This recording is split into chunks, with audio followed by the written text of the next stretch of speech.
یہ ہمیشہ جو جرائم ہوتے ہیں اس کے بارے میں ان کو کیٹیگرائز کر دیا گیا ٹو فیسیلیٹیٹ کہ جی جو جس قسم کی شکایت آئی ہے اس کو دیکھا جا سکے کہ اس کے اوپر کون سا قانون حرکت میں آئے گا اور جو جرم کیا ہے بندے نے وہ کس طرح اس کو پھر ہم اس کی سزا کی طرف لے کے جا سکتے ہیں. اب جو ایس ایچ او ہے آپ نے بتایا کہ براڈ کاسٹ کے اوپر یہ بات جاتی ہے. براڈ کاسٹ جو ہے یعنی فرنٹ ڈیسک کی جس طرح آپ نے بات کہی, فرنٹ ڈیسک اب بنا سہولت کے لیے. اس سے پہلے محرر تھانہ ہوتا تھا جی اس سے پہلے. اچھا محرر آج بھی ہیں؟ آج بھی ہیں, لیکن اب وہ جو محرر کا کام ہوتا تھا کہ وہ کوئی اس کے پاس آئے انفارمیشن تو رپٹ روزنامچہ واقعاتی اس کے پاس آج بھی ہے, لیکن وہ ایک سیکنڈ سٹیج پہ چلا گیا. اب اس سے پہلے فرنٹ ڈیسک آ گیا. فرنٹ ڈیسک میں انہوں نے یہ کہا کہ کوئی بھی اپلیکینٹ اپنا CNIC جا کے وہاں پہ دے گا, اپنی کمپلینٹ جو ہے وہ وہاں پہ اس کو جب وہ نوٹ کرے گا تو اس کو انٹرٹین کرنے کے لیے باقاعدہ طور پہ ریکروٹمنٹ ہوئی اور وہاں پہ انہوں نے آفیسرز بٹھائے جو پھر کمپلینٹ کو لے کے اس کو ساتھ اس کو سکین کرتے ہیں اس کی اپلیکیشن کو اور اس کو ایک چٹ دیتے ہیں کہ آپ کی اپلیکیشن اتنے بج کے اتنے منٹ پہ تھانہ میں ریسیو ہو چکی ہے اور آپ کا انکوائری افسر جو ہے وہ فلاں شخص ہے جس کا نام, اس کا عہدہ اور اس کا موبائل نمبر وہ بھی اس چٹ کے اوپر ہوتا ہے اور اس کے ساتھ جرم کی نوعیت بھی لکھی ہوتی ہے کہ یہ ہرٹ کا ہے, فراڈ کا ہے, چوری کا ہے, جعل سازی کا ہے, کیا ہے.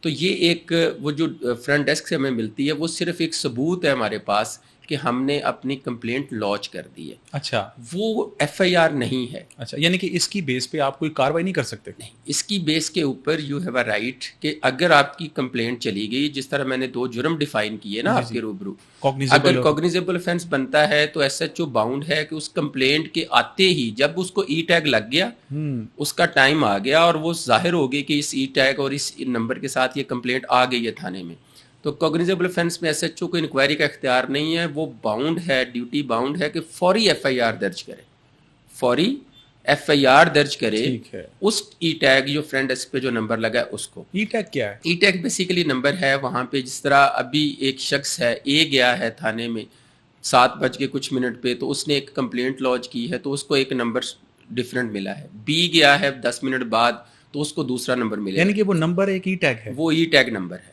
اچھا, وہ بتاتا ہے کہ یہ شخص اتنے بج کے اتنے منٹ پہ یہاں پہ آیا, اس نے یہ کمپلینٹ لانچ کی اور اس کی کمپلینٹ کی نوعیت یہ تھی, اس کے اوپر آگے پھر پروسیڈ کیا گیا. اب میں آپ کی وساطت سے بتا دوں کہ جو فرنٹ ڈیسک پہ کمپلینٹ ہوتی ہے اس کے اوپر جو ان کا SOP ہے پولیس کا, وہ یہ ہے کہ ود ان 3 days باقاعدہ طور پہ ایک سسٹم میں جب وہ جنریٹ ہوگی تو اس کے بارے میں انہوں نے اطلاع بھی دینی ہے ہیڈ آفس میں, جس کو ریگولیٹ کر رہے ہیں اوپر DIG آفیسز میں بیٹھے ہوئے, IG آفیسز میں بیٹھے ہوئے بندے, کہ یہ کمپلینٹ آئی تھی تو اس کا بنا کیا, اس کا کیا بنا, اس کے اوپر کیا FIR درج ہوئی یا نہیں ہوئی, اور اگر نہیں ہوئی تو کیوں نہیں ہوئی, اس کے بارے میں باقاعدہ وضاحت دی جاتی ہے. اور وہ جو انکوائری افسر جس کو مارک کی جاتی ہے وہ ود ان 3 to 5 days اس پہ رسپانس کرنے کا پابند ہوتا ہے. موسٹ آف دی کیسز جس میں کمپلیکیشنز عام پبلک کو آتی ہیں وہ یہ ہے کہ جب فرنٹ ڈیسک میں انہوں نے دے دی کمپلینٹ تو وہ سمجھتے ہیں کہ ہماری FIR درج ہو گئی, وہ انفارمیشن انہوں نے دے دی, کوگنیزیبل offense میڈ آؤٹ ہوتا ہے, SHO باؤنڈ بھی ہے پرچہ دینے کا, لیکن یہ کرتے کیا ہیں کہ اس کے اوپر انہوں نے جو اپنے SOPs بنائے ہوئے ہیں, جو پریکٹس پروسیجر میں نظر آتا ہے کہ جس کو یہ مارک کو انکوائری آفیسر وہ آپ کو کال کرے گا, یعنی کمپلیننٹ کو, ایپلیکینٹ کو, اور اس کو کہے گا کہ جی آپ جو پرپوزڈ ایکیوزڈ ہیں اس میں جس کے اوپر آپ نے الزام لگایا اس کو بھی اس کا نمبر ہمیں دیں. اچھا, ٹھیک ہے, وہ اس کا بھی نمبر لے گا اور اس کو بھی اور آپ کو باؤنڈ کرے گا. جس طرح آج فرائیڈے ہے تو لائک وہ کہے کہ جی سیٹرڈے کو کل آپ نے 4 بجے تھانے آنا ہے, یعنی کہ کمپلیننٹ اور ایکیوزڈ دونوں کو بلائے, دونوں کو بلائے گا اور اس کے اوپر وہ انکوائری ایک کنڈکٹ کرے گا کہ اس کمپلینٹ میں لگائے گئے جو الزامات ہیں کیا وہ درست ہیں یا نہیں ہیں. اگر وہ سمجھتا ہے 4 بجے اگلے دن پارٹیز آ جاتی ہیں کہ یہ جو کمپلیننٹ ہے آن ٹرو فیکٹ کے اوپر آیا ہے, درست حالات کے اوپر آیا ہے, تو وہ ریکمینڈ کرے گا ساتھ ہی اور پارٹیز کو لے کے SHO کے پیش ہو جائے گا کہ جی یہ کمپلینٹ آئی تھی, میں نے اس میں پارٹی سنی ہے, تو حالات و واقعات میں درخواست درست پائی گئی ہے. اس کے اوپر SHO جو ہے وہ پروسیڈ کرے گا, اس کو ڈائریکشن کرے گا کہ آپ اس کے اوپر FIR دیں. ٹھیک ہے, اگر وہ یہ سمجھتا ہے after hearing both the parties, یعنی سماعت کے بعد دونوں پارٹیز کو سمجھتا ہے کہ درخواست اصل حقائق پہ مبنی نہ ہے یا جھوٹی ہے دوسری سینسز میں, تو وہ یہ کہہ سکتا ہے کہ جناب یہ درخواست ضرور آئی تھی, بندے میں نے بلائے ہیں, لہٰذا اس میں ان کے حالات و واقعات مشکوک پائے گئے ہیں اور یہ درست حقائق پہ نہیں ہے, تو وہ اس FIR کا ریفیوزل بھی دے سکتا ہے. ٹھیک ہے, دونوں صورتیں. اور اس کے ساتھ میں نے جو پہلے آپ کے کہا کہ اگر وہ ای ٹیگ اس کو لگ گیا اور وہ کمپلینٹ جو ہے وہ نان کوگنیزیبل کیسز کی صورت میں آتی ہے تو پھر وہ اسٹیٹ وے بھی اس کو کہہ سکتا ہے کہ جی ہم آپ کا مقدمہ درج نہیں کر سکتے، آپ اپنے لرنر مجسٹریٹ کے پاس چلے جائیں متعلقہ عدالت میں نا، آپ کمپلینٹ لانچ کر لیں، آپ کا گریونس ہے لیکن آپ کی ایف آئی آر نہیں ہو سکتی۔ وہ خیر صاحب کس طرح، ایک چھوٹی سی مثال دے دوں اسی وساطت سے، جی ہم عام طور پہ گلی محلے میں ہمارے بچے ٹین ایجز لڑ پڑتے ہیں آپس میں، اب ایک شخص نے یا ایک بچے نے دوسرا کا سر پھوڑ دیا، خون جاری ہو گیا، خون جاری ہونے کی صورت میں پریما فیشی نظر آ رہا ہے کہ اس شخص نے اس کے ساتھ زیادتی کر دی، خون جاری ہے، اب وہ جاتا ہے تھانے کمپلینٹ لانچ کرتا ہے، جو زخمی بندہ ہے، زخمی بندہ کمپلینٹ لانچ کرتا ہے، ایس ایچ او اس کو کہتا ہے کہ آپ میڈیکل اپنا کروا لینا، چونکہ افینسز جو ہیں ان کا تعین میڈیکل رپورٹ کے مطابق ہوتا ہے، وہ جاتا ہے، وہ کہتا ہے جی انجری اس کو ہے یعنی زخم ہے بٹ اتنا گہرا نہیں ہے، اور لاء کے اندر اس کی پروویژن ہے جی 337A1 کا وہ نتیجہ دے دیتا ہے اس کو۔ اب 337A1 بھی ایک جرم ہے۔ 337A1 کیا ہے؟ وہ بیسیکلی جو ہرڈ کیسز ہوں گے، یعنی جو شخص جو ہے، یعنی ایسے جرائم جو آپ کی باڈی سے وابستہ ہیں، نیک سے اوپر اگر آپ کو کہیں پہ یعنی آپ کو ہیڈ انجری آ جاتی ہے، آپ کے فیس پہ اوپر انجریز آ جاتی ہیں، تو یہ وائٹل آرگنز ہیں اور ان کو اے کے 337A کے تحت کنسیڈر کیا جاتا ہے، اے سے لے کے 1 سے لے کے 6 تک اس کی پروویژن، یعنی کہ ہم یہ کہہ سکتے ہیں کہ ایسے آرگن جن پہ ہٹ ہونے سے ڈیتھ ہو سکے، وہ آپ کہہ سکتے ہیں یہ وائٹل آرگنز ہوتے ہیں۔ وائٹل آرگن یہ نیک سے اوپر، اور اس کے ساتھ naan vital part of the bodies ہوتے ہیں، لائک لیگز ہیں، آپ کی بازو ہیں، رائٹ آرم ہے، یہ ہیں، ٹھیک ہے، ان کو ہم نان وائٹل آرگنز کہتے ہیں۔ تو اس کو نا اے میں ڈیفائن کیا گیا لاء کے اندر، اور اس ایف میں ڈیفائن کیا گیا یعنی باڈیلی انجریز۔ تو A1 جو ہے وہ نتیجہ آ گیا اور وہ قابل دست اندازی نہیں ہے، یعنی نان کوگنیزیبل ہے، انجری ہے لیکن اس کے اوپر ایف آئی آر قانون کہتا ہے نہیں ہو سکتی، جرم اتنا ہینیس نہیں ہے، تو پھر وہ آپ کو ریفیوزل دے گا کہ جی آپ کا ضرور لڑائی جھگڑا ہوا لیکن آپ کا مقدمے پہ، آپ کی درخواست پہ ایف آئی آر درج نہیں ہو سکتی، چونکہ ایم ایل سی جو ہے وہ بتا رہا ہے کہ آپ کو انجری ہے لیکن اتنی سیریس نیچر کی نہیں ہے جس کے اوپر ایف آئی آر درج ہو۔ یعنی کہ آفینس بتاتا ہے کہ یہ کوگنیزیبل ہے یا نان کوگنیزیبل ہے، بالکل آفینس کی اسٹرینتھ بتاتی ہے کہ کتنا سخت ہے، بالکل ایسے۔ اچھا تو ویورز یہ تھا ڈیفرنس کمپلین کا اور ایف آئی آر کا۔ آپ لوگ سمجھتے تھے کہ کمپلین ہوگی تو وہ ایف آئی آر ہے، تو ایف آئی آر ایک الگ ہے اور کمپلین ایک الگ چیز ہے۔ اچھا عرفان صاحب یہ بتائیے گا کہ F I R first investigation report, اس کی کیا ریکوائرمنٹس ہیں کہ اگر فار ایگزامپل کوئی لے مین ہے، وہ کیا کوئی عام آدمی بڑے ایزیلی ایف آئی آر کروا سکتا ہے کسی کے خلاف؟ اس کی کیا ریکوائرمنٹس ہوتی ہیں؟ دیکھیں ایف آئی آر جو ہے لاء کے اندر نا فرسٹ انفارمیشن رپورٹ ہم اس کو بولتے ہیں۔ فرسٹ انفارمنٹ کوئی بھی شہری ہو سکتا ہے جس نے کوئی جرم ہوتے دیکھا یا جس کو کسی ایسے جرم کی اطلاع ہے اور وہ آ کے پولیس کے روبرو اس کو رپورٹ کرتا ہے۔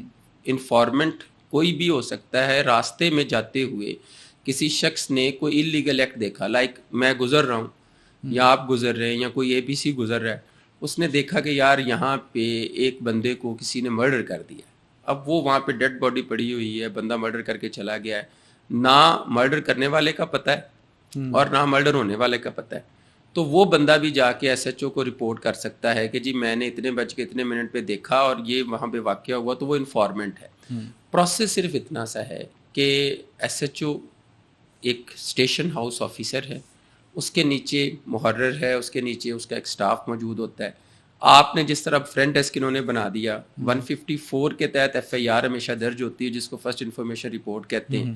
لاء کے مطابق جو اگریوڈ پرسن ہے، قانون کے مطابق جس کے ساتھ زیادتی ہوئی ہے، جو سمجھتا ہے میرے ساتھ زیادتی ہے، جو یہ سمجھے کہ میرے ساتھ زیادتی ہو گئی ہے، میرے ساتھ کسی نے فراڈ کر دیا ہے، میرے ساتھ کسی نے ظلم کر دیا ہے، میں اگریوڈ ہوں، وہ رائٹ رکھتا ہے کہ اپنی کمپلینٹ لانچ کرے before the station house officer like S H O, اور اس کے بعد اس کی کمپلینٹ کے اوپر وہ جو اتھارٹیز بیٹھی ہیں وہ دیکھتی ہیں کہ اس کے اوپر ایف آئی آر کا اندراج کس طرح ممکن ہے اور وہ اس کے اوپر ایف آئی آر درج کرتے ہیں۔ آپ کی وساطت سے میں بتا دوں کہ آج کل جو یہاں پہ ان کے پولیس کے ایس او پیز ہیں وہ تھانوں میں کیا ہیں، وہ یہ ہیں کہ اگر کسی شخص کا نے کسی سے پیسے لینے ہیں، یعنی اے نے بی سے پیسے لینے ہیں اور اس نے اس کو چیک دیا، لائک بی نے اس کو چیک دے دیا 50 لاکھ روپے کا کہ جی اس ڈیٹ کو یہ چیک آپ بینک میں پریزنٹ کریں، ڈسون نہیں ہوگا، اگر ڈسون ہوتا ہے تو اس کے اوپر پھر offense کریٹ ہو جاتی ہے، اس کو ہم 489F کہتے ہیں. ٹھیک ہے، اب ایک اے نے وہ چیک بینک میں پیش کر دیا، جب پیش کیا چیک ڈس آن ہوا تو اس کے اوپر کوگنیزیبل offense میڈ آؤٹ ہو گیا. اب اس نے FIR کرانی ہے. وہ کیا کرے گا، وہ اس چیک کو اوریجنل اور اس کے ساتھ سلپ اس کو ملی ہوگی، وہ چیک اور سلپ وہ لے کے جائے گا تھانے.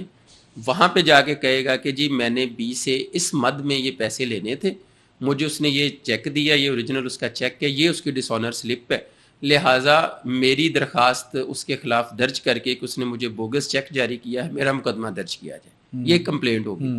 اب ان کے SOPs یہ ہیں کہ جی اگر کوئی ایسی کمپلینٹ، ایسے جرائم لائک 489F ہے جس کے اوپر چیک کا ہوتا ہے، فراڈ کا ہوتا ہے 420 کا ہوتا ہے، جعلی دستاویزات کا ہوتا ہے 420 6871 کا ہوتا ہے، کرمنل بریچ آف ٹرسٹ ہے 406 کا ہوتا ہے، 452 ہے جس میں کرمنل ٹریس پاس کی بات ہوتی ہے. کچھ ایسی offenses جس کے اوپر انہوں نے یہ کہا کہ جب رپورٹ ہوں گی تو پہلے اس کے اوپر ایک انکوائری کنڈکٹ ہوگی.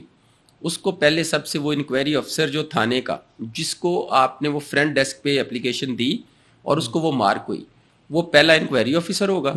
وہ پارٹیز کو بلائے گا 1 سے 2 دفعہ، نہیں تو میکسیمم 3 دفعہ. اگر پارٹیز آ جاتی ہیں ٹھیک ہے، نہیں بھی آتی ہیں تو اس کے پاس اختیار ہے کہ وہ اپنی فائنڈنگ دے کہ یہ کمپلینٹ درست ہے یا کمپلینٹ غلط ہے، یعنی کہ معاملے کو ریزالو کرے نا. کمپلینٹ کے بارے میں اس نے اپنی رائے دینی ہے.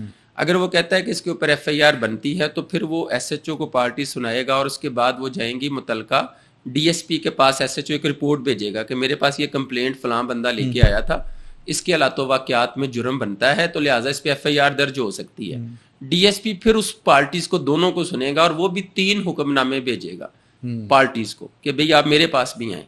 DSP سننے کے بعد اگر سیٹسفائی ہوتا ہے تو پھر اس کو وہ آگے فارورڈ کرے گا فار ریکمنڈیشن آف FIR متعلقہ SP کو، اور SP فائنل اتھارٹی ہے ان سچ لائک کیسز FIR کے اندراج کا. اس میں چونکہ پیریڈ لگ جاتا ہے 10 سے 15 دن کا، اور عام طور پہ یہ سمجھا جاتا ہے کہ جی یہ چونکہ FIR ڈیلے ہو رہی ہے اس کے اوپر اکیوز جو ہے اس کو بینیفٹ ہوگا. لیکن اس میں آنریبل سپریم کورٹ نے ایک فیصلہ دیا 2020-21 میں، یہ آیا ایگزیکٹ مجھے اب یاد نہیں ہے، لیکن انہوں نے ایک فیصلہ دیا جس کی روشنی میں انہوں نے یہ کہا کہ ایسے فینسز جو فائنینشیل اوبلیگیشنز پہ آتی ہیں اس کے اندراج سے پہلے انکوائری کر لیں تاکہ غلط مقدمہ درج نہ ہو، اور اگر مقدمہ بنتا ہے تو وہ درج ہو.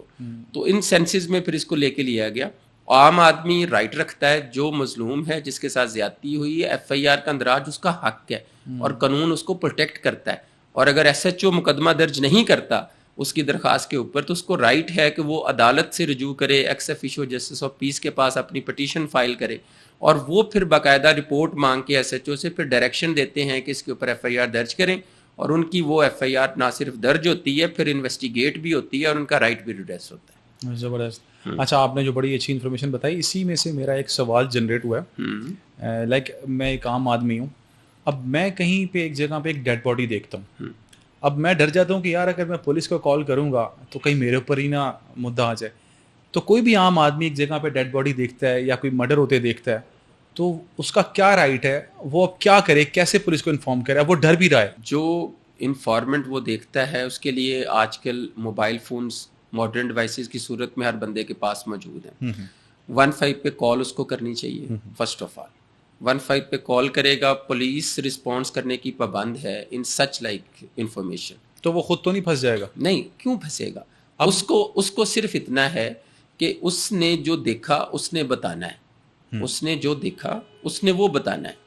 اب اس کے متعلق جب پولیس آفیسر آئے گا وہ اس کو وہاں پہ آ کے بات پوچھتا ہے، اس کے اوپر موقع کے اوپر ASP آ جاتا ہے، DSP آ جاتا ہے، SP آ جاتا ہے، تو ڈیفینیٹلی وہ 1 گھنٹہ آدھا گھنٹہ وہ پروسیس میں اس کو اس بات کے لیے کہ اس نے حق کا ساتھ دینا ہے، اس نے انصاف کا ساتھ دینا ہے، اس نے اس معاشرے کو بہتری کی طرف لے کے جانا ہے، تو اتنا ٹائم اس کو سفر کرنا پڑتا ہے. ٹھیک ہے، وہ انفارمنٹ ہے. وہ جب اصل بات بتائے گا تو یہ پروٹیکشن میں بھی جاتے ہیں. ہمارے یہاں پہ ایک بات کہی جاتی ہے کہ جی یہاں پہ قانون جو ہے وہ وٹنسز کو پروٹیکٹ نہیں کرتا. بالکل ایسا ہی میرا سوال بھی کچھ اسی حوالے سے تھا. وٹنسز کو پروٹیکٹ نہیں کرتا، لیکن لا موجود ہے، وٹنسز پروٹیکشن ایکٹ موجود ہے، جس کے اوپر وٹنس نہ صرف پروٹیکٹ ہوتے ہیں بلکہ ان کی فیملی کو بھی پروٹیکشن میسر آتی ہے. اچھا، ابھی آپ وٹنس پروٹیکشن کی بات کر رہے ہیں، لیکن ماضی میں ہم نے دیکھا کہ بہت سے وٹنسز کو یا تو جان سے مار دیا جاتا ہے یا دھمکیاں دی جاتی ہیں.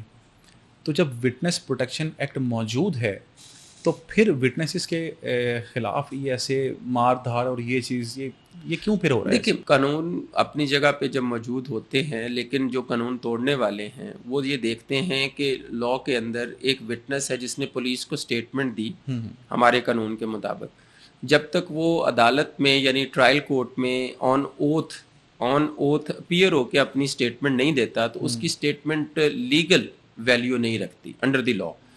پھر وہ لوگ جو سمجھتے ہیں کہ یہ کل کو کورٹ کے اندر سٹیٹمنٹ دیں گے تو اسی طرح جس طرح انہوں نے پہلے ایک ہینیس کرائم کیا ہوتا ہے، کمٹ کیا ہوتا ہے، ان سے سرزد ہوا ہوتا ہے یا انہوں نے کیا ہوتا ہے ڈیلیبریٹ، اس کو پھر وہ بچنے کے لیے ایک لیگل جو پیرامیٹرز ہیں اس طرح کے وہ واقعات رونما ہوتے ہیں.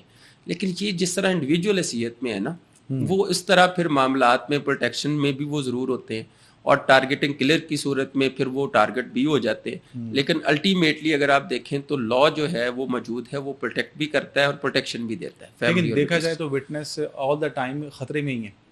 میں کہوں گا بالکل خطرے میں، بالکل خطرے میں. تو اسی لیے شاید ہم ڈر جاتے ہیں کوئی بھی آفینس کو رپورٹ کرتے ہوئے. بالکل، یہ جبکہ ہمیں بہادری کا مظاہرہ کرتے ہوئے یہ کرنا چاہیے کہ ہم رپورٹ کریں ایٹ لیسٹ. آپ اپنے بہترین رسپانسیبل شہری ہونے کی ذمہ داری اگر نبھائیں گے تو اللہ تبارک و تعالیٰ بھی آپ کو پروٹیکٹ کرے گا. سچویشن صرف یہ ہے کہ خوف ہے، چونکہ ہمارے جس نے دیکھا اس سے سوال ہونا ہے کہ کیسے ہوا، کیوں ہوا، اور اس نے اس کا جواب دینا ہے. تو عام طور پہ ہم ریلیکٹنٹ ہوتے ہیں کہ یار یہ کون ہے، کس طرح ہے، ہم کیوں بیچ میں آئیں، تو وہ ہم اس طرح سامنے نہیں آتے، جس کا پھر نقصان یہ ہوتا ہے کہ فالس پروسیکیوشنز ہوتی ہیں. ایسے لوگ کمپلینٹ آ کے بنتے ہیں جو ایکچولی موقع پہ موجود بھی نہیں ہوتے، ان کا فائدہ لیتے ہوئے کل کو وہ جو اکیوزڈ ہوتا ہے وہ اس کیس سے نکل جاتا ہے، چونکہ ایگزیکٹ انفارمیشن نہیں ڈلیور ہوتی، تو یہ سسٹم ہی خراب ہو جاتا ہے سارے کا سارا. اچھا، اب چونکہ عرفان صاحب ہم یہ پوڈ کاسٹ ایک لیم مین کے لیے کر رہے ہیں، تو آپ جیسے دیکھتے ہیں گلی محلوں میں، ہر گلی محلے میں کوئی نہ کوئی لڑائی جھگڑا ہو رہا ہوتا ہے، اور اس لڑائی جھگڑے کی ایک بنیادی وجہ ہوتی ہے. فار ایگزامپل ہم یہ لے لیتے ہیں کہ ایک گھر ہے، ایک کسی کا گھر ہے، اور اس کے گھر کے باہر جو اس کی ٹیریٹری ہے، اس کی ٹیریٹری کے باہر اس کا نیبر یا کوئی بھی اور بندہ کسی بھی قسم کی ایکٹیویٹی کر رہا ہے، تو کیا اس گھر والے کے پاس یہ رائٹ ہے کہ وہ اس کو روک سکے؟ یا اس کے گھر کے آگے اس نے گاڑی پارک کر دی، ہم دیکھتے ہیں کسی نے گاڑی پارک کر دی، کسی نے کوڑا پھینک دیا، تو اس پہ لوگوں کے قتل بھی ہو چکے ہیں. ایسے ہی ہے. اس پہ ہمارا قانون کیا کہتا ہے؟ اس گھر کے مالک کے پاس کیا رائٹ ہے کہ اس کے گھر کی ٹیریٹری کے آگے اگر کوئی بندہ کسی بھی قسم کی ایکٹیویٹی کر رہا ہے وہ اس کو کیسے روک سکتا ہے قانونی طور پہ؟ اچھا، قانونی طور پہ بات یہ ہے کہ بیسیکلی تو یہ پبلک نیوسنس میں آتی ہے یہ چیز کہ آپ کے سرٹن رائٹس ہیں. آپ کے گھر کے سامنے اگر کسی نے گاڑی کھڑی کر دی ہے تو وہ ایک اس کا اللیگل بھی اور امورل بھی ایکٹ ہے، یعنی غیر قانونی اور غیر اخلاقی عمل بھی ہے. اب اس کے اوپر ہم ریش ہو جاتے ہیں، لیکن اگر ہم پولیس کو اطلاع کرتے ہیں، اس کی 15 پہ کال کرتے ہیں کہ جی اس نے ہمارے گھر کے سامنے غیر قانونی طور پہ یہ گاڑی کھڑی کر دی ہے، اس میں قانون ہے؟ بالکل قانون اس پہ موجود ہے. اور اس میں ایون جہاں پہ آپ یہ دیکھیں کہ جو ڈسٹرکٹ مینجمنٹ سسٹم ہے ہمارا جی لاہور کے اندر بھی اور ہر ڈسٹرکٹ کے اندر یہ موجود ہے کہ آپ کی جتنی ہاؤسنگ سوسائٹیز ڈیولپ ہو رہی ہیں یا جتنی آپ کے اربن ایریاز ہیں ان کو ایل ڈی اے جو ہے وہ دیکھ رہا ہے، اس کے ساتھ اتھورائز جو ان کی اپنا ڈسٹرکٹ لیول پہ ہیں یا تحصیل لیول پہ ہیں، تو وہ باڈیز موجود ہیں کہ جو دیکھتی ہیں کہ یہاں پہ ایون کنسٹرکشن انلیگل تو نہیں ہو رہی، یہاں پہ کوئی موومنٹ میں راستہ تو انکروچ نہیں کسی نے کر لیا، یہاں پہ باہر کسی نے سڑک کے اوپر تھڑا تو نہیں بنا لیا، اپنا دروازہ جو ہے اس کو کتنا اونچا رکھا ہے. مطلب یہ پورا سسٹم موجود ہے، یہ نہیں ہے کہ نہیں ہے. صرف ہم لوگ ریلیکٹنٹ رہتے ہیں کہ یار ہم اپنی ڈیوٹیز میں اسے ٹائم نکال کے رپورٹ کریں گے، پھر ہم جائیں گے، پھر ہم آئیں گے، تو اس سلسلے میں ہم بیئر کرتے ہیں. اور پھر بعض دفعہ وہ جو ہوتا ہے کہ اگر کسی نے راستہ بند کر دیا، اگر آپ نے کوئی دیکھے چھوٹا سا بھی ایونٹ ہے نا، تو اس کے لیے اگر آپ نے گلی محلے میں وہ کرنا ہے تو وہ جو راستہ ہے وہ پبلک ایٹ لارج کا راستہ ہے. اگر آپ نے اس کو روکنا ہے، اس کے لیے آپ کو باقاعدہ اے سی یا متعلقہ ڈی سی کو اجازت لینی پڑتی ہے. آپ اس کو اپلیکیشن دیں گے، وہ آپ کو الاؤ کریں گے، اور وہ اس پہ اوپر 2-4 گھنٹے کا آپ نے شیڈول دینا ہے، اپنے پرپز بھی بتانا ہے. اچھا، میں نے بڑی اچھی بات کی آپ نے، سوری میں آپ کی بات کاٹ رہا ہوں. یہ ایک بڑا اچھا کوشچن یہاں پہ ریز ہوتا ہے کہ گلی محلوں میں لوگ ٹینٹ لگا کے یا تو شادیاں شروع کر دیتے ہیں یا محفلیں شروع کر دیتے ہیں، یہ لیگلی ٹھیک ہے؟ بالکل یہ لیگلی ٹھیک نہیں ہے. اور اس کے اوپر اگر آپ نے کوئی ایسا ایونٹ کرنا ہے تو آپ کو متعلقہ اتھارٹی کو اس کی اطلاع دینی ہے اور اس سے اس کی اجازت لینی ہے. جس نے کنوینئنس آف وہاں پہ ریزیڈنٹس وہ بھی دیکھنی ہے, اور اگر وہ دیکھیں گے کہ وہ ریزیڈنٹس کے لیے کنوینئنٹ نہیں ہے تو وہ کبھی بھی اس کو الاؤ نہیں کریں گے. میں ایک عام آدمی ہوں, میرے گھر کے آگے لوگ ٹینٹ لگا کے پروگرام شروع کر دیتے 3 گھنٹے کا, میرے پاس کیا رائٹ ہے اس کو روکنے کے لیے؟ آپ کے پاس بہت بہترین رائٹس ہیں. آپ اپنی متعلقہ ڈسٹرکٹ مینجمنٹ کو امیڈیٹلی اطلاع کریں کہ جی یہ یہاں پہ ایکٹیویٹی انہوں نے کی ہے جس کی نہ ہم نے پرمیشن دی ہے, نہ انہوں نے متعلقہ اتھارٹی سے پرمیشن لی ہے, اور متعلقہ پولیس ڈیوٹی باؤنڈ ہے کہ اگر ان کے پاس کوئی ایسی پرمیشن نہیں ہے جنہوں نے وہ ٹینٹ لگائے ہیں تو وہ ان کو ٹینٹ بھی ریموو کرے اور ان کی ایکٹیویٹی کو بھی سٹاپ کرے. اچھا, یہ کمپلین میں پولیس اسٹیشن میں نہیں کر سکتا؟ آپ ڈائریکٹ پولیس اسٹیشن میں کر سکتے ہیں, لیکن آپ کے لیے جو بہترین ریمیڈی ہے وہ یہ ہے کہ ڈسٹرکٹ مینجمنٹ میں آپ نے جانا ہے کہ جی یہ انکروچمنٹ کر رہے ہیں میرے گھر کے سامنے, یا یہ اس طرح راستہ بند کر رہے ہیں جن کی ہم جو ہے جس سے ہم یا ہمارے جو سرٹن رائٹس ہیں, رائٹ آف ایزمنٹس ہیں ہمارے, وہ متاثر ہوتے ہیں. تو ڈسٹرکٹ مینجمنٹ بیسیکلی ڈیوٹی ہے کہ وہ انکروچرز کو اور اس طرح کی ایکٹیویٹیز کو ختم کرے. ٹھیک ہے. اچھا عرفان صاحب, بہت سے لوگوں کو یہ نہیں پتا کہ ڈسٹرکٹ مینجمنٹ کے آفس کیسے جانا ہے, کہاں جانا ہے. پولیس اسٹیشن کا تو سب کو پتہ ہے, اب ڈسٹرکٹ مینجمنٹ کو اپروچ کیسے کرنا ہے؟ اچھا, بیسیکلی تو ہر ضلع میں نا ڈی سی ہوتا ہے جس کو ہم ڈسٹرکٹ آفیسر کہتے ہیں, ڈپٹی کمشنر ہم اس کو بولتے ہیں. اسی طرح آگے جس طرح لاہور کی تحصیلز ہیں, اسی طرح مختلف اضلاع میں تحصیلز ہوتی ہیں. جس طرح تحصیل کینٹ ہے, یہاں پہ ماڈل ٹاؤن ہے, شالیمار ہے, تو یہاں پہ اسسٹنٹ کمشنر ہے, اے سی ہم اس کو بولتے ہیں, اسسٹنٹ کمشنر. یہ عام طور پہ آفسز جو ہیں وہ کورٹس پریمسز کے ساتھ ہوتے ہیں. جس طرح لاہور میں ڈی سی کا آفس جو ہے وہ ڈسٹرکٹ کورٹ میں ہے, ضلع کچہری جس کو ہم بولتے ہیں. ٹھیک ہے, وہاں پہ آپ جائیں گے, آپ وہاں پہ باقاعدہ ان کا سٹاف بیٹھا ہے, ایک باقاعدہ آپ کو انٹرٹین کرنے کے لیے, ایک آپ کو اکوموڈیٹ کرنے کے لیے جو ہے وہ انہوں نے ایک ڈیسک بھی بنایا ہوا ہے. آپ وہاں پہ جائیں گے, آپ اپنی کمپلینٹ لانچ کریں گے, وہ پھر متعلقہ پولیس سے بھی انفارمیشن لیتے ہیں کہ یہ ایکٹیویٹی کی اس کو اجازت دینی چاہیے یا نہیں دینی چاہیے. باقاعدہ طور کے اوپر ایک پروسیس ہے جس کو پھر وہ فالو کرتے ہیں, اور اس کے بعد اگر اجازت دینی ہو تو وہ اجازت دیتے ہیں, ادروائز وہ ریفیوز کر دیتے ہیں. اگر انہوں نے ریفیوز کر دیا, جس طرح میں آپ کو مثال کے طور پہ یہ کہہ دوں کہ بعض دفعہ یہ کہا جاتا ہے کہ جی آج فلاں سیاسی پارٹی, میں کسی کا نام نہیں لیتا, فلاں سیاسی پارٹی نے جلسہ کرنے کی اجازت مانگی مینار پاکستان میں, ان کو نہیں ملی. فلاں سیاسی پارٹی نے فلاں جگہ کے اوپر, روڈ کے اوپر جلسہ کرنے کی اجازت مانگی, ان کو نہیں ملی. اس وجہ سے وہ جلسہ نہیں کر سکے. اجازت کس سے مانگی جاتی ہے؟ ڈسٹرکٹ مینجمنٹ سے مانگی جاتی ہے, متعلقہ ڈی سی سے مانگی جاتی ہے, کمشنر سے مانگی جاتی ہے. ٹھیک ہے, تو اس لیے یہ پروسیس ہے, ہم کو آگاہی نہیں ہے چونکہ, تو پھر ہم نا عام طور پہ ہمارے سسٹم یہ ہے کہ یار چلیں محلے دار ہے, 3 گھنٹے 2 گھنٹے کی, وہ ہم اپنی گاڑیاں بھی پیچھے پارک کر لیتے ہیں. ہم ان کی وہ جو لگے ہوئے ٹیبل ہوتے ہیں, گزرنا بھی وہ ہماری ایون فیملیز میں ہم ان کے درمیان سے زگ زیگ کر کے گزر جاتے ہیں, چلیں یار بیئر کر لیں. تو یہ ایک سسٹم تو ہے, لیکن لا تو موجود ہے, وہ تو آپ کے سرٹن رائٹس کو پروٹیکٹ کرتا ہے. ہم الاؤ کرتے ہیں صرف اس لیے کہ یار ہماری محلے داری اور دیگر چیزیں جو ہیں وہ متاثر نہ. ٹھیک ہے, یہ ہوتا ہے. اچھا عرفان صاحب, ایک اور لے مین کوشچن ہے کہ ہم جب اکثر ٹریول کر رہے ہوتے ہیں سڑکوں پہ تو اکثر ناکے لگے ہوتے ہیں نا سڑکوں پہ. اب جو ناکے لگے ہوتے ہیں, اب اس ناکے میں کیا ضروری ہے, کتنے لیول کا, کس رینک کا پولیس آفیسر موجود ہوگا تو وہ ناکہ لگے گا؟ ہم دیکھتے ہیں کہ جہاں تک میری انفارمیشن ہے کہ ایٹ لیسٹ کم از کم ایس آئی سب انسپیکٹر اس ٹائم ناکے پہ موجود ہونا چاہیے, لیکن بہت سے ناکوں پہ سب انسپیکٹر نہیں ہوتے, ایون کہ اے ایس آئی تک نہیں ہوتے, جسٹ جو سپاہی ہوتے ہیں وہ کھڑے ہوتے ہیں. تو کیا ان کو پرمیشن ہے کہ بغیر کسی سب انسپیکٹر کے یا بغیر کسی اے ایس آئی کے سپاہی ناکہ لگا کے کھڑے ہو جائیں اور عوام کا راستہ روک لیں؟ بیسیکلی ناکے کی مختلف نوعیت ہوتی ہے. جس قسم میں آپ کہہ لیں کہ کرائم کے کنٹرول کے حوالے سے یہ ایک ان کی بڑی ایکٹیو پریکٹس ہے. مین روڈز کے اوپر جو ناکہ جات ہوتے ہیں ان کو عام طور پہ اے ایس سی اور سب انسپیکٹر ہیڈ کر رہا ہوتا ہے. جی. اچھا, اس کے بعد آ جاتے ہیں آپ چھوٹی شاہراہوں کے اوپر جہاں پہ آج کل ڈولفنز بھی ہے اور دیگر پولیس بھی ہے, وہ بھی اپنا ناکہ لگا لیتے ہیں.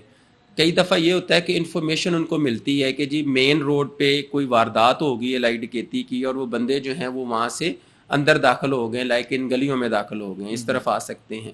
تو اس سچویشن میں وہ جہاں پہ 2 یا 4 پولیس والے ہیں وہ ناکہ لگا کے ان کے وہ جو لوگ آ رہے ہیں یا جو پرپوزڈ یا ایکسپیکٹڈ یا سسپیکٹ ہو سکتا ہے اس کیس سے متعلقہ یا اس انفارمیشن سے متعلقہ, اس کو پکڑنے کے لیے. لیکن لا یہ کہتا ہے جو ان کے پولیس رولز ہیں. بیسیکلی تو وہ پولیس رولز کے اندر ساری پولیس مینجمنٹ چلتی ہے. پولیس آرڈر 2002 ہے, پولیس رولز 1934 ہیں جو پرسکرائب کرتے ہیں کہ پولیس فنکشن کیسے کرے گی. صحیح, ٹھیک ہے, یہ 2 لاز ہیں. اس کی روشنی میں جو مین شاہراہیں ہیں یا مین کسی انفارمیشن کے بعد جو ناکہ لگتا ہے اس کے اوپر اے ایس آئی سے لے کے سب انسپیکٹر اور سب انسپیکٹر سے لے کے S H O police station جو ہیں ان کے اوپر بھی وائرلیس چلتی ہے کہ جو ایس ایچ او متعلقہ اتنے گھنٹے سے اتنے بجے سے لے کے اتنے بجے تک وہ فلاں مقام کے اوپر جائے گا, اور وہ خود موجود ہوتا ہے ادھر. اس کو پھر وہ چیک کر رہے ہوتے ہیں اوپر سے جتنی بھی کالز چل رہی ہوتی ہیں وائرلیس پہ کہ ایس ایچ او اس وقت یہاں پہ ہے یا نہیں, اپنی پوزیشن دے. تو وہ بھی ہوتا ہے, ڈپینڈز کرتا ہے کہ کس قسم کی سچویشن ہے. اب ایک ٹیررسٹ ایکٹیویٹی کا خدشہ ہو گیا, گاڑیاں چیک ہونی ہیں, ٹھیک ہے, اس کے اوپر ناکے کی نوعیت اور ہوگی, لمبی لائنیں بھی لگیں گی, گاڑیوں کی ڈگیاں بھی چیک ہوں گی, بندوں کے سی این آئی سے بھی چیک ہوں گے. ایک عام طور پہ روٹین کی پٹرولنگ پہ ہے پولیس, عام ناکہ لگا ہوا ہے, اس میں انہوں نے دیکھنا ہے کہ اگر کوئی گاڑی تیز رفتاری سے آ رہی ہے یا جو کوئی بندہ کسی مشکوک حرکت میں آ رہا ہے وہ اس کو روکتے ہیں, ادروائز عام بندے کو وہ جانے دیتے ہیں. تو یہ ڈپینڈز ہے, ضروری نہیں ہے کہ ناکے کے اوپر سب انسپیکٹر یا انسپیکٹر موجود ہوگا. جس طرح کی نوعیت ہوگی, جس سچویشن میں وہ ناکہ لگا ہوگا, وہ ڈیمانڈ کر رہا ہوگا کہ یہاں پہ کس کو کمانڈ کون کر رہا ہوگا. لیکن ایک میری آپ کی وساطت سے میں یہ کہوں گا کہ ہماری بینگ اے رسپانسبل سٹیزن یہ ضرور ہونی چاہیے کہ اگر ہمیں کسی ناکے پہ روکا گیا ہے اور ہم سے وہ کہتے ہیں کہ جی آپ اپنا آئیڈینٹی دیں, آپ اپنی شناخت کروائیں, تو ہمیں بڑے خوش دلی کے ساتھ اپنی آئیڈینٹی دینی چاہیے. لائک میں ایک ایڈوکیٹ ہوں تو میں اس بات پہ ہو جاؤں کہ جی آپ نے مجھے روکا کیسے, تو نہیں, ہمیں رسپانسیبل اپنا ایٹیٹیوڈ دینا ہے. ہمیں اپنی جو انفارمیشن ان کو ریکوائرڈ وہ ہم دیں گے. کبھی بھی ایسا نہیں ہوتا کہ وہ آپ کو اسپیشل ٹارگٹ کریں. اچھا, یہ کیا مجاز رکھتے ہیں, یہ کیا ہم سے کیا کیا ڈاکومنٹس ریکوائر کرنے کے مجاز رکھتے ہیں؟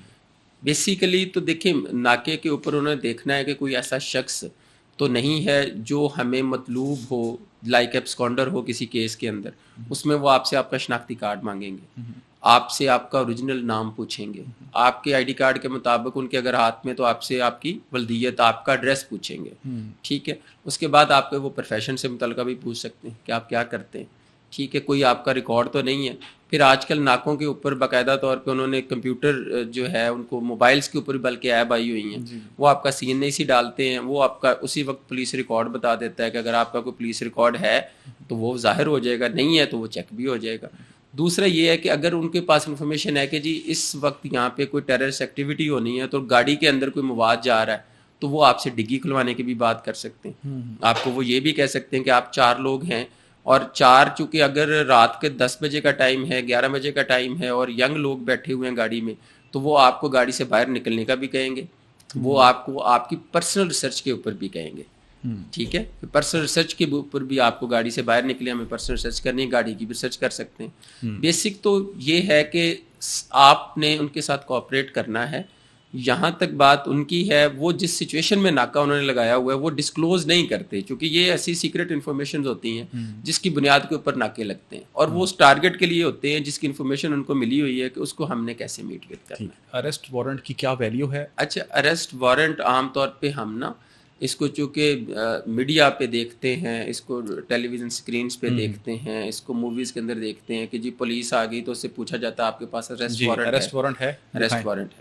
اچھا, اب اس میں بات یہ ہے کہ کچھ ایسی offences جس طرح میں نے آپ کو پہلے ڈسکلوز کیا جس میں کوگنیزیبل offense بنتا ہو, یعنی جرم قابل دست اندازی بنتا ہو, اس میں کسی وارنٹ آف اریسٹ کی ضرورت نہیں ہوتی پولیس. اچھا, آپ آئیں اور اٹھا کے لے جائیں بس؟ بالکل, آپ کوگنیزیبل offense ہے, کوئی ریٹرن آرڈر نہیں, کچھ نہیں دکھائیں گے, نتھنگ, صرف آپ کمپلینٹ دکھائیں گے. وہ کمپلینٹ لائک FIR آپ کے پاس آ گئی نا. اب ایک مرڈر کیس ہے, میں آپ کو بتاؤں, اب ایک مرڈر کیس میں اگر آپ نے بندہ اٹھانا ہے اور وہ سسپیکٹ ہے آپ کے اس کیس کا, تو آپ کو پورا رائٹ ہے کہ آپ اس کو رات 10 بجے 2 بجے 1 بجے راستے میں جاتے ہوئے روکیں اور پکڑ لیں بغیر کسی وارنٹ کے. بغیر کسی وارنٹ کے. ایسی offences یہ لا آپ کو پرمٹ کرتا ہے. نہیں تو کیسے پتا چلے گا کہ 100% یہی سسپیکٹ ہے؟ اچھا, اب سسپیکٹ کا میں نے لفظ استعمال کیا ہے, اکیوز کا نہیں کیا. سسپیکٹ کون ہوگا؟ جو FIR کے اندر نامزد ہوگا. بالکل نامزد ہے, ٹھیک ہے.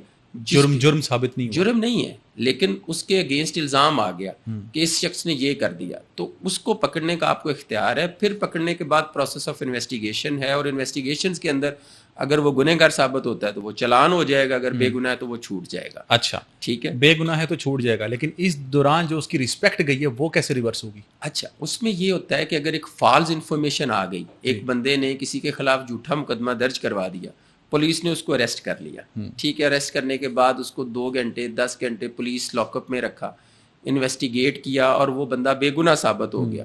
ایک تو پولیس اس کو ریلیز کر دے گی, اور وہ جو انفارمیشن اس کو دی گئی تھی اس کے متعلق وہ لکھے گی کہ یہ فالز انفارمیشن ہے.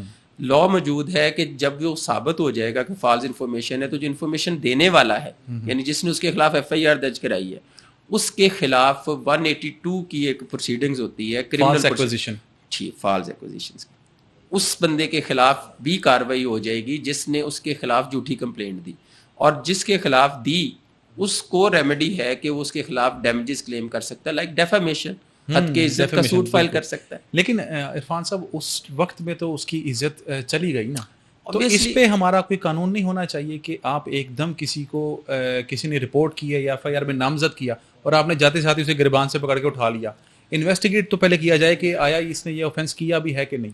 اچھا اس پہ کچھ ایسے ہمارے لاز ہیں, لائک اس میں اگر ہم فیڈرل انویسٹیگیشن ایجنسی کی بات کر لیں, جی, اگر ہم اینٹی کرپشن اسٹیبلشمنٹ کی بات کر لیں, تو ایسی اسپیشل لاز ہیں جس کے اوپر یہ ہے کہ prior to registration of case جو ہے باقاعدہ انکوائری, ایک آفیسر ہوتا ہے, ڈپیوٹ ہوتا ہے, انکوائری کے بعد اس پہ لیگل ایکشن پرپوز ہوتا ہے, اور لیگل ایکشن کے بعد اس کے اوپر ایف آئی آر ہوتی ہے. یہ ایک پروسیس ہے. اچھا وہ اسپیشل لاز ہیں, اسپیشل سرکمسٹانسز میں جو لا یہاں پہ ایک عام پبلک کو فیس کرنا پڑتا ہے, جس پہ متعلقہ جو آرڈنری پولیس ہے وہ ایکشن میں آتی ہے, وہ پاکستان پینل کوڈ لیکن تعزیرات پاکستان جس کو ہم بولتے ہیں, یا ضابطہ فوجداری جس کو سی آر پی سی ہم بولتے ہیں, اس کے اندر 2 ہی کیٹیگریز, 2 جو ہے نا اس کو کیٹیگرائز کیا گیا کنڈیشنز میں. جس طرح میں نے آپ کو پہلے کہا, قابل دستاندازی جرم ہے, کوگنیزیبل ہے, ایف آئی آر درج ہوگی وداؤٹ اینی انکوائری, اور اس میں انویسٹیگیٹنگ آفیسر جو ہے اس کو اختیار ہوگا کہ بغیر کسی اریسٹ وارنٹ آف اریسٹ کے لیے وہ سسپیکٹ کو اریسٹ کر سکتا ہے جس کے خلاف یہ الزام آ جائے کہ اس نے اس قسم کا ہینیس کرائم کیا. اب دوسری طرف یہ ہے کہ اگر کوئی ایسا جرم ہے لائک 420 ہے, 468 ہے, 471 ہے, یہ پی پی سی کی سیکشنز ہیں جو میں نے آپ کے سامنے رکھی ہیں نا, یعنی اگر کوئی جعلی دستاویز بناتا ہے, فورج ڈاکومنٹ بنا لیتا ہے, ٹھیک ہے, اس کے اوپر اگر مقدمہ درج ہو گیا تو پہلے مجسٹریٹ کو انویسٹیگیٹنگ آفیسر اپلیکیشن دے گا کہ یہ رپورٹ ہوا ہے میٹر, یہ offense اس میں میڈ آؤٹ ہو رہی ہے, لہٰذا مجھے انویسٹیگیشن کرنے کی اجازت دی جائے. مجسٹریٹ پھر اس کو انویسٹیگیشن کرنے کی اجازت دے گا, اور اس کے بعد وہ اس کو انویسٹیگیٹ کر سکے گا ایز سچ جیسے کوگنیزیبل offense ہوتا ہے. پھر وارنٹ آف اریسٹ جو ہے وہ بعض دفعہ ایک ایسی ٹرم ہے کہ جب کمپلیشن آف انویسٹیگیشن کے بعد چلان عدالت میں جمع ہو جاتا ہے, اور وہاں پہ عدالت پروسیڈ کرتی ہے, بندے کو نا طلب کرتی ہے اکیوزڈ کو کہ آپ کے خلاف یہ چارج تھا, چلان ہے آپ آئیں. وہ کسی وجہ سے اس کو انٹیمیشن نہیں ہوتی, اطلاع نہیں ہوتی, یا اطلاع ہوتی ہے تو وہ ڈیلیبریٹلی نہیں جاتا, تو عدالت پہلے اس کو سمن جاری کرتی ہے, اس کے بعد وارنٹ ہوتا ہے, پھر نان بیلیبل وارنٹ ہوتا ہے. یہ 3 کنڈیشنز ہوتی ہیں اس کو بلانے کی. نان بیلیبل وارنٹ پھر جو ہے اس پہ اریسٹ کر سکتا ہے متعلقہ جو بندہ جس کو وہ مارک ہوا ہے, اس کو گرفتار کر کے عدالت میں پیش کرتا ہے.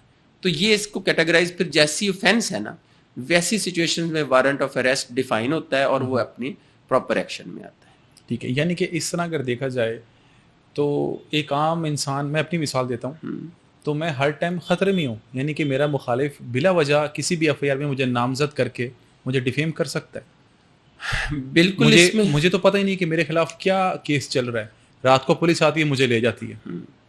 تو اس کے اوپر کوئی قانون نہیں ہونا چاہیے؟ نہیں, اس کے اوپر کسی قسم کی لیجسلیشن جو ہے وہ آج تک نہ ہوئی ہے, نہ مستقبل قریب میں ہو سکتی ہے. وجہ پتہ کیا ہے, پبلک ایٹ لارج جو ہے اس کو تھانہ فیسیلیٹیٹ کرنے کے لیے بنایا گیا. تھانے والوں کے پاس کوئی ABC جائے اور وہ کہے کہ میرے ساتھ یہ ہوا ہے, وہ وہاں پہ ان کے پاس کوئی میکانزم نہیں ہے کہ وہ دیکھ سکیں کہ یہ فالس ہے, جھوٹی ہے, انہوں نے وہ ریسیو کرنی ہے. اس کے بعد ہے کہ اس کے ساتھ وہ اس کو انٹیروگیٹ کرتے ہیں تو اس کو پتہ چلتا ہے کہ یہ فالس پروسیکیوشن ہے، تو وہ سیم ڈے پہ نہیں آتے، آگے پھر وہ بندہ بھیج دیتے ہیں، یا انکوائری آفیسر جس طرح فرنٹ ڈیسک پہ اکیوز کا نمبر لے کے اس کو کال کر لیتا ہے، بلا لیتا ہے۔ اب بعض دفعہ جس طرح ہینیس کرائم کا لگ گیا، کسی کے اوپر الزام لائک مرڈر لگ گیا ہے، 324 لگ گیا ہے، اٹیمپٹ آف مرڈر لگ گیا ہے، ریپ کا لگ گیا ہے، کچھ ایسی offences ہیں جن کی جو ہینیس ہیں اور اگینسٹ دی سوسائٹی ہیں، اگینسٹ دی وہ پبلک ایٹ لارج کا کہہ لیں کہ جو لا اینڈ آرڈر سچویشن ہے اس کو مد نظر رکھتے ہوئے، تو اس پہ وہ کیا ہوتا ہے کہ سسپیکٹ کا لفظ استعمال کرتے ہوئے اس بندے کو اپروچ کیا جاتا ہے صحیح کہ آپ آئیں آپ کے خلاف، اچھا وہ آ کے بتاتا ہے کہ میرے خلاف نہیں ہے تو اس کو ریلیز کر دیں گے، لیکن ان کے پاس کوئی میکانزم نہیں ہے کہ وہ درخواست کو ایک ہی سٹیج کے اوپر کہیں کہ نہیں ہم نہیں کرتے، جب تک انویسٹیگیٹ نہیں کر لیتے، فردر پروسیڈ نہیں ہو جاتا، انہوں نے دوسرے بندے کو سننا ہے۔ بالکل صحیح ہے۔ اچھا یہ تو بڑی ایک عجیب سی بات ہے عرفان صاحب کہ اگر کسی کے خلاف کوئی ایف آئی آر ہو جاتی ہے تو اس کا تو پورا ریکارڈ ڈیمیج ہو گیا، کسی انسان نے آؤٹ آف کنٹری جانا ہے یا کہیں کسی گورنمنٹ جاب کے لیے اپلائی کرنا ہے، بے شک وہ فالس ایکوزیشن ہے، وہ غلط ایف آئی آر ہے، لیکن ایک بار تو ایف آئی آر درج ہو گئی، اس کی پوری سیلف پریسٹیج خراب ہو گئی، تو اس کا اس میں کیا قصور ہے؟ کہ آپ کا اس پہ کوئی قانون نہیں ہے؟ اچھا اس میں یہ ہے کہ جیسے میں نے آپ کو کہا کہ فالس انفارمیشن اگر وہ ثابت ہو گئی تو جو انفارمیشن دینے والا ہے اس کے اگینسٹ پروسیڈ ہوگا سیکشن 182 میں، وہ تو ہو گیا موجود ہے، لیکن اس بندے کی سیلف پریسٹیج کا کیا بنے گا؟ اچھا اس میں تو یہ دیکھیں کہ اگر اس کے خلاف ایف آئی آر کا اندراج ہے، اس کا ریکارڈ بن گیا کہ جی اس کے خلاف ہے، اس کے ساتھ اس کے اوپر اگر وہ مقدمہ خارج ہو گیا تو کینسیلیشن رپورٹ ریکارڈ کے اوپر ہوتی ہے اخراج کی صورت میں، سی آر او ہوتا ہے اس وقت جب بندہ اریسٹ ہوتا ہے کسی کیس میں، ٹھیک ہے، اگر ایک بندے کے ساتھ صرف ایکوزیشنز ہیں اور وہ اریسٹ نہیں ہوا تو اس کا کوئی سی آر او نہیں ہوتا، سی آر او اس بندے کا ہے جس کے خلاف کیس ثابت ہوا، جو اریسٹ ہوا، جس نے وہ offense کمٹ کی، اس کے بعد اگر اس کے خلاف اس کیس میں ٹرائل کے بعد وہ بری ہوتا ہے، لائک اکویٹل ہوتا ہے جس کو ہم بری کہتے ہیں، تو اس کے مطابق بھی اب انہوں نے جو سی آر او سسٹم دیا ہے یہاں پہ اس میں 2-3 خلا ہیں۔ میں آپ کو بتاؤں لاسٹلی بطور ممبر پنجاب بار کونسل بھی ہم نے اس کو بڑا ایکٹیو دیکھا، علی ضیاء باجوہ صاحب یہاں پہ مسٹر جسٹس علی ضیاء باجوہ صاحب نے باقاعدہ طور پہ ایک ریٹ پٹیشن میں اس معاملے کو ٹیک اپ کیا، جس میں اس جو اتھارٹیز تھیں کنسرن پولیس کی، اس میں ڈی آئی جی صاحبان تھے اور باقی سارے، ان کو بلایا گیا کہ جی آپ کا جو سی آر او سسٹم ہے یہ تو بڑا ڈیفیکٹو ہے، اور اس میں بالکل رائٹلی انہوں نے پوائنٹ آؤٹ کیا کہ وہ سی آر او اگر ایک بندے کا ہوتا ہے تو وہ ختم کیوں نہیں ہوتا، اگر ایک بندہ بری ہو گیا ہے تو اس کو ختم کر دیں۔ اچھا اس پہ اوپر بڑا سارا کام اب تک ہوا ہے، لیکن صرف اس کو ڈویژن کر دی گئی کہ جی اگر بندہ بری ہو گیا ہے تو اس کے آگے کالم میں لکھ دینا ہے کہ اس کے خلاف یہ مقدمہ تھا لیکن یہ ایکویٹڈ ہے۔ اچھا ایکویٹل کی اور کنوکشن یعنی بری کی اور سزا یافتہ کی، یہ 2 کیٹیگریز انہوں نے بنا دی۔ اسی طرح اگر اس مقدمے کے آپ گواہ ہیں تو اس کے اندر وٹنس کے کالم میں آپ کا نام لکھ دیا گیا، تو وہ آپ کیٹیگری جو ہے جس میں وہ مینشنڈ ہے کہ آپ اس مقدمے میں کیا ہیں، اس سے آپ کے متعلق پرزیوم کیا جائے گا کہ آپ کس حد تک اس کیس سے آپ کے خلاف کیس تھا، یا آپ نے اس کو فائل کیا لائک آپ کمپلینٹ ہیں، یا آپ اس کے وٹنس ہیں، اس پروسیڈنگز میں جائے گا یہ۔ اچھا عرفان صاحب یہ بتائیے گا کہ کوئی بھی شخص اگر کوئی بھی عمل اپنے سیلف ڈیفینس میں کرتا ہے، کسی کو ہٹ کرتا ہے، اس کو خطرہ ہے کہ یار یہ مجھے مارے گا، اس سے پہلے میں اس کو مار دوں، تو اس کے اوپر قانون ہمارا کیا کہتا ہے سیلف ڈیفینس پہ؟ دیکھیں ہمارا لاء کے اندر پروویژنز موجود ہیں، سیکشن 19 ہے، سیکشن 100 ہے پاکستان پینل کوڈ کے اندر تعزیرات پاکستان میں، یہ بیسیکلی سیلف ڈیفینس کو ڈیفائن بھی کرتی ہے اور اس کے اوپر پروسیجر سے بھی آگاہ کرتی ہے کہ کن کنڈیشنز میں آپ سیلف ڈیفینس کی گراؤنڈ لے سکتے ہیں۔ اب سیلف ڈیفینس کیا ہے؟ پہلے اس سے ثابت ہونا ہے کہ ایک جرم ہوا ہے، مطلب ایک اللیگل ایکٹ ہوا ہے، یہ ریئیکشن میں سیلف ڈیفینس ہوا، جس کے ریئیکشن میں سیلف ڈیفینس ہوا، ٹھیک ہے۔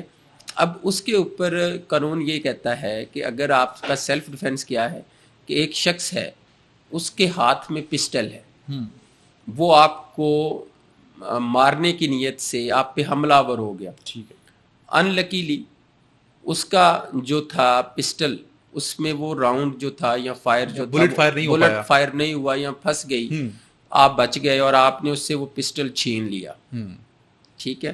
اب آپ کے ہاتھ میں وہ پسٹل آ گیا، وہ بندہ ایمپٹی ہینڈڈ ہو گیا، ٹھیک ہے۔ اب آپ کہتے ہیں کہ اس نے چونکہ مجھے مارا تھا تو مارنے آیا تھا، پسٹل اب آپ کے ہاتھ میں ہے تو آپ اس پسٹل کو پکڑتے ہیں اور اس کو مار دیتے ہیں، تو آپ سیلف ڈیفینس کی گراؤنڈ نہیں لے سکتے. آپ سیلف ڈیفینس کی گراؤنڈ نہیں لے سکتے کیونکہ میرا خطرہ ٹل گیا. کیونکہ خطرہ ٹل گیا. سیلف ڈیفینس میں نا بڑا سلائٹ سا ہوتا ہے کہ آپ نے بتانا ہے کہ at the last moment, spur of moment, جب آپ نے وہ ایکٹ کیا اس وقت تک وہ سچویشن موجود تھی کہ اگر آپ نہ کرتے تو وہ آپ کے خلاف کر دیتا. اچھا، کئی مرڈر سیلف ڈیفینس کی آڑ میں ہو جاتے ہیں جان بوجھ کے، لیکن اینگل سیلف ڈیفینس کا دے دیا جاتا ہے، اینگل اس کو دے دیا جاتا ہے. اس لیے جب وہ ٹرائل میں آتے ہیں پروسیڈنگز میں تو وہ اگر پروو ہو جائے کہ نہیں یہ بندہ اس کیٹیگری سے باہر جا چکا تھا اور یہ سیلف ڈیفینس اس نے لیا ہے لیکن یہ سیلف ڈیفینس کی اس کیٹیگری میں نہیں آتا تو وہ لائبل ٹو بی پنش ہے.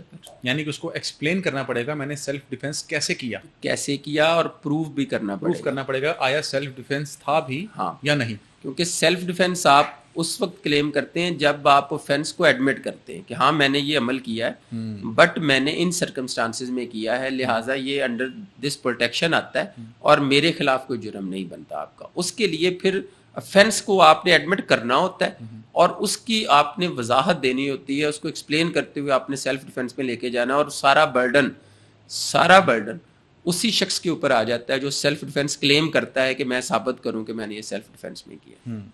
اچھا عرفان صاحب، ایک اور بڑی ٹرم ہمارے یہاں یوز ہوتی ہے اٹیمپٹ ٹو مرڈر. اب اٹیمپٹ ٹو مرڈر کا چارج کن بیسس پہ لگتا ہے؟ اب آیا میں نے کسی کو پیٹ میں مکہ مار دیا، کیا وہ مجھ پہ اٹیمپٹ ٹو مرڈر کرا سکتا ہے؟ میں نے کسی کو ڈنڈا پکڑ کے اس کے سر پہ مار دیا یا میں نے کسی کو تھپڑ مار دیا، اٹیمپٹ ٹو مرڈر کا چارج کن بیسس پہ لگ سکتا ہے؟ بیسیکلی اٹیمپٹ ٹو مرڈر جو ہے اس کو ڈیفائن کیا گیا ہے سیکشن 324 میں، یعنی 324 ہم اس کو بولتے ہیں، پی پی سی کی تعزیرات پاکستان.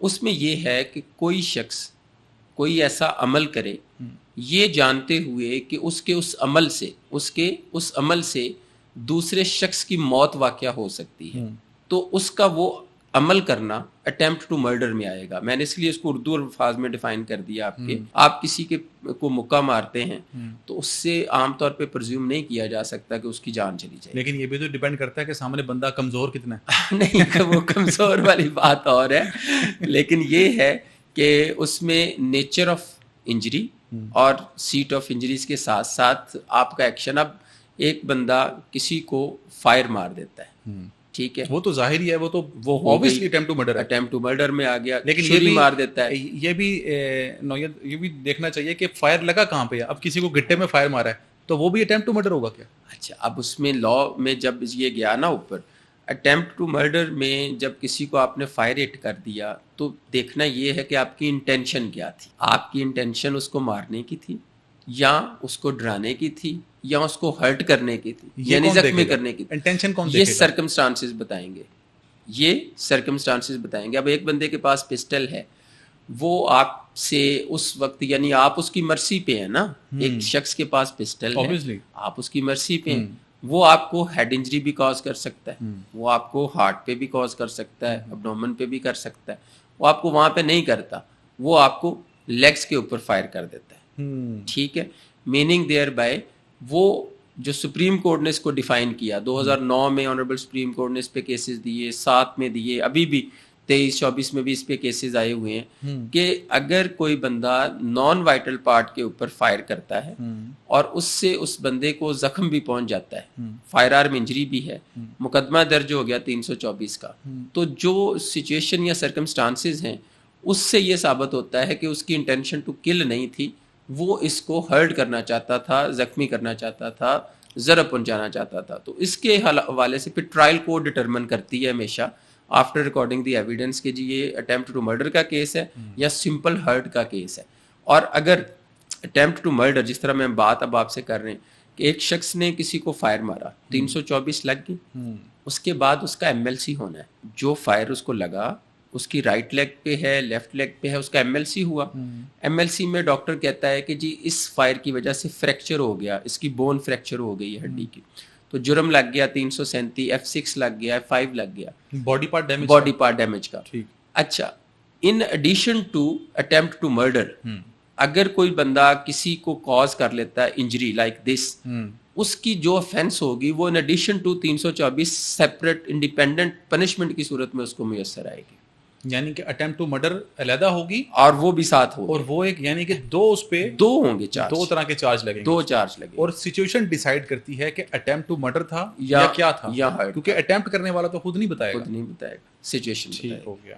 عرفان صاحب بڑا مزہ آ رہا ہے آپ سے گفتگو کا, تو میرا تو ابھی دل نہیں کر رہا کہ پوڈ کاسٹ ختم کی جائے. کچھ تھوڑے سوال اور بھی ہیں میرے. جی مجھے یہ بتائیے گا کہ ہم اکثر سنتے ہیں کہ جی عدالت نے عمر قید کی سزا سنا دی. اب 20 سال کے لڑکے کو عمر قید ہوئی ہے, فار ایگزامپل اس کی عمر 80 سال کی ہے, تو کیا وہ 80 سال تک جیل میں رہے گا؟ نہیں, یہ آپ کا بڑا امپورٹنٹ سوال ہے, اس سے عام طور پہ آگاہی نہیں ہے لوگوں کو. جی بیسیکلی لائف امپریزنمنٹ یہ ایک ایسا سینٹینس ہے یا ایسی سزا ہے, لائف امپریزنمنٹ, اس کو لائف عمر قید, لائف امپریزنمنٹ. ٹھیک ہے, لا نے اب اس کو ڈیفائن کر دیا ہوا اور اس کا پیریڈ اب پرسکرائب ہو گیا ہے, جی پہلے نہیں تھا. اچھا, اب اس کا پیریڈ جو ہے وہ 25 ایئرس ہے, 25 سال جو ہے جس کو لائف امپریزنمنٹ ہے, عمر قید, اس کو سزا آپ سمجھیں گے کہ 25 سال کے لیے سزا. دن اور راتیں ملا کے نہیں, یہ پہلے دن اور راتیں ملا کے ہوتی تھی. اچھا, اس میں ایک ایک کاؤنٹ ہوتا تھا, لیکن اب اس کو انہوں نے دن اور رات کو ایک کاؤنٹ کر دیا.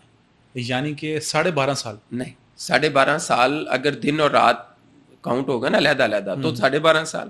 اب چونکہ لا کے مطابق ایک دن 24 گھنٹے جو ہیں وہ ایک دن کاؤنٹ ہوگا, یعنی دن اور رات ایک کاؤنٹ ہوگا, یعنی کہ بڑھ گئی ہے, اب بڑھ گئی ہے اور وہ 25 ایئرز ہی ہوگی. اس میں ہوتا صرف یہ ہے کہ عید کے اوپر 3 سے 4 آپ کو مل گئے ریلیکسیشن کے ڈیز, اس طرح جشن آزادی کے اوپر 2 سے 4 آپ کو دے دیے. اس میں آپ جیل سے باہر جا سکتے ہیں؟ نہیں, لیکن ہوتا کیا ہے کہ 25 سال سے آپ کی معافی جیل کے اندر جو آپ کا کنڈکٹ ہے, کسی سپریڈنٹ نے آپ کو دیکھا کہ آپ کا رویہ بڑا اچھا رہا ہے, تو وہ آپ کو 3 سے 4 مہینے, 5 مہینے, 6 مہینے وہ ریلیکسیشن میں آ جاتے ہیں. پھر وہ کاؤنٹ جب ہوں گے تو وہ آپ کو دیکھیں گے کہ یار اس کا یہ پیریڈ معافی کا چلا گیا اور اس نے 22 سال کاٹ لیے, 23 سال کاٹ لیے, تو معافی ڈال کے 25 پورے ہو گئے تو آپ کو ریلیز کر سکتے ہیں, لیکن انہوں نے 25 سال آپ کے پورے کرنے ہیں.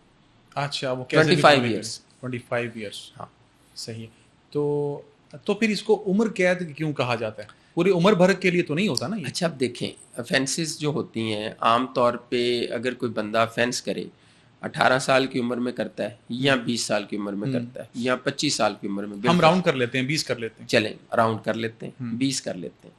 اور ہمارے یہاں پہ ایوریج لائف جو ہے پاکستان میں 63 ایئرس. 60 بالکل ایسے 63 ایئرس. اب 20 سال کی عمر میں اس نے کر لیا جرم, 25 ایئرس اس کو سزا ہوئی, اس کا ٹرائل کو 2-4 سال چلا بالفرض, وہ 3 سے 4 سال میں اگر 20 سال میں اس میں جرم کیا تو سزا اس کو ہوئی 24 سے 25 سال کی عمر میں, ٹھیک ہے. اس کے بعد اس کو 25 سال سزا ہوگی. جب 25 سال یہ لائف امپریزنمنٹ ہوئی تو اس کو کاؤنٹ کریں وہ 50 پہ چلا گیا. تو 50 کے بعد جو ایج ہوتی ہے تقریباً, جو آپ کی ایک ایسی ایج ہے جس میں آپ زندگی کو خوبصورتی دیکھ سکتے ہو, انجوائے کر سکتے ہو, آپ کی فیملی اور دیگر چیزیں کریٹ ہو سکتی ہیں, ان کا سلسلہ وہ اسی پیریڈ میں ہے.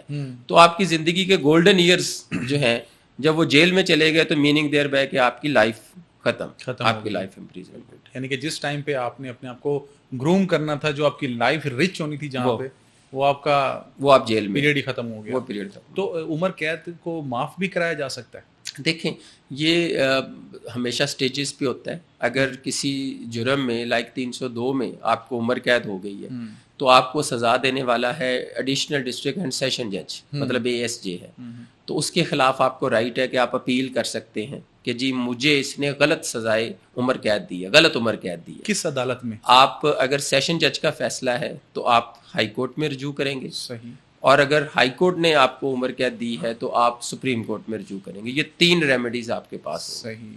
یعنی کہ اپر کورٹس پہ جانے کی آپشنز ہوتی ہیں. اور اگر ہائی کورٹ سمجھے کہ نچلے والے جج جو ہے اس نے اپنا جوڈیشس مائنڈ اپلائی نہیں کیا اور حالات و واقعات جو تھے وہ اس حد تک نہیں تھے کہ اس کو سزائے موت ہو سکتی یا عمر قید ہو سکتی, تو وہ اس فیصلے کو ریورس بھی کر سکتے ہیں, موڈیفائی بھی کر سکتے ہیں, سیٹ اسائڈ بھی کر سکتے ہیں. تو پھر سیشن کورٹ کا جج اس فیصلے کو ڈینائی نہیں کر سکتا؟ نہیں, اگر ہائی کورٹ نے آرڈر کر دیا, ہائی کورٹ نے آرڈر کر دیا تو وہ بائنڈنگ ہوگا. سپیریئر کورٹ کا آرڈر بائنڈنگ ہوگا لوور کورٹ کے. اسی طرح ہائی کورٹ کے لیے سپریم کورٹ کا آرڈر سپیریئر ہوگا. Supreme court is final. ٹھیک ہے. اچھا, ایک اور چیز, عمر قید پہ ہم بات کر ہی رہے ہیں تو دوسرے سینٹینس پہ بھی آ جاتے ہیں, پھانسی. اب ہم بہت بار سنتے ہیں, فلموں میں بھی دیکھتے ہیں کہ جو جج ہے اس نے پھانسی دے دی